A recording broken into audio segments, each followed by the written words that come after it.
Današnji pristop je bil zadnji pristop, ko smo lahko živali odlovili, jih imeli v rokah.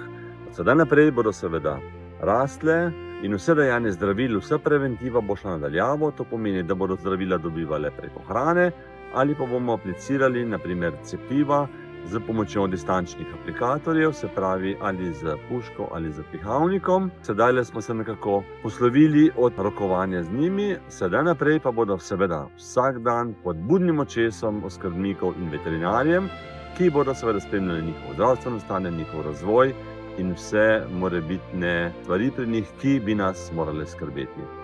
Njihov razvoj poteka po pričakovanjih, pridobile so na teži, skoraj še enkrat težje so kot pred enim mesecem, kar pomeni, da lepo rastejo, njihova kondicija je dobra, temu primerno so tudi močnejše, tako da smo morali že bolj pazljivo rokovati z njimi. Njihovo stanje je v skladu z pričakovanjem, bile so cepljene drugič proti kužnim boleznim, tudi proti steklini, sedaj naprej bodo redna cepljenja enkrat na leto.